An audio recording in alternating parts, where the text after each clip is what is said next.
my friend. So, ito na naman ako, pagaw na. So, mag-unboxing na lang tayo. So, may dumating kasing package from UAE. So, i-video natin kung anong mga laman ito. So, this is the one that arrived. Okay. Medyo malaki. So, I don't know kung ano to. Kasi yun nga, sabi ko sa inyo, pag nagmamind ka sa mga sellers, talaga is it take them 6 to 8 weeks before the package arrive in the Philippines. So, kaya, alam mo yun, medyo matagal nakalimutan mo na tuloy. So, yun, it's addressed to me. So, as I've said in my previous vlogs, what they do is they deliver to their hub here in the Philippines, and then they sort it out and then deliver it to you. But then this one, I paid it a long time ago, 6 to 8 weeks, I think. So anyway, let's see kung ano to, ang mga laman nito. I think these are, I think these are bags. Okay, so tingnan natin kung anong laman. Bags na. So these are bags. Okay.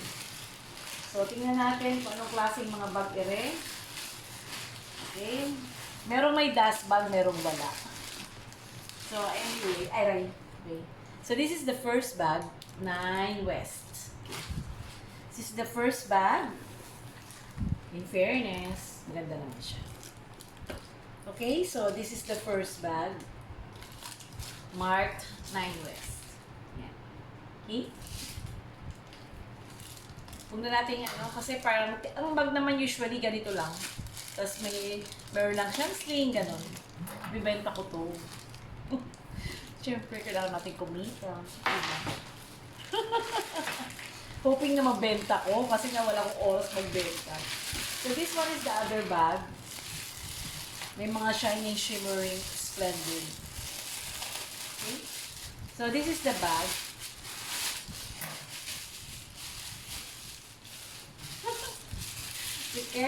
Sikip yung bag. Anyway, so ito siya. Para siyang ano, maganda.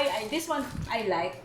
Although in actual, you know, if you ask me, I don't really I use bags na ganito kasi masyadong, alam mo yun, at my age, parang masyado siyang pansinin. Pero maganda rin siya kasi ito rin. Yan. Meron din siyang zipper, middle zipper. So yun. So this is the second bag. No? So, ano ba yun? Sorry, uli-uli.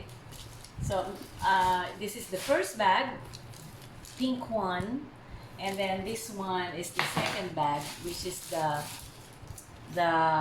one with the, you know, shining. Ito ang hirap dito. Alam mo, pag ano ka, pag pumunta ka sa airport, sa international, huwag kang magamit ng ganito, tutunog to. Kaya kahit itong mga yan, ganito, mga damit na ganyan, talagang hindi ko sinusuot yan kasi tutunog siya. Eh, akala nila kung ano yung tumutunog na metal, no?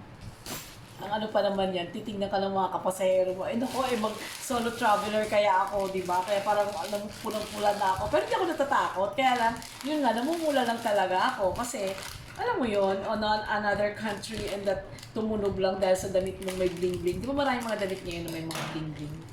Ayun, katulad doon, bags na may mga bling-bling, di ba? So yun, pag magayon ako, huwag kayong gagamit ng ganyan sa international. Sa local, pwede. Kasi maintindihan naman yan ng mga, ano natin, mga airport officials, no? Kaya sa ibang bansa, di ba, hindi siya pwede. So yun. That's why, don't, ano, parang ang pangit naman ang angle ko doon. Okay, so this is another, the other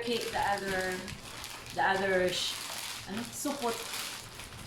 Ano yun? Unplasticing. Okay? Hindi na unboxing yan, no? Unplasticing. Kasi sa LBC, pag ganitong malaki, mahal na siya talaga.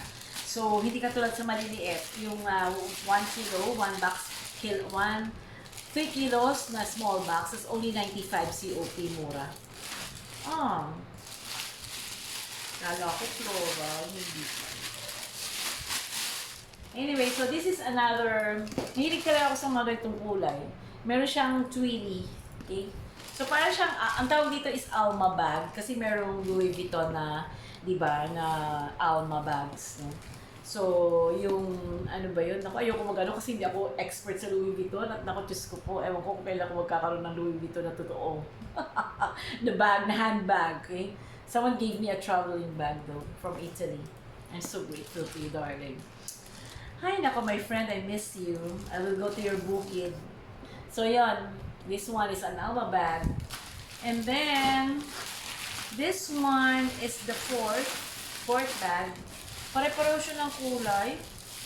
Talaga naman si LV, no? Sinisisa rin siya. Ang hirap ibenta nito. Pero sana bumili kayo, ha? Original to, mga friends. So, yon. This one is another Nine West bag. Parang siyang Alma.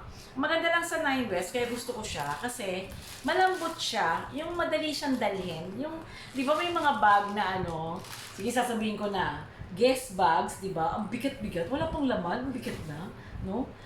Even yung isa kong bag, yung Dooney and Burke ba yun? Kung ano man siya.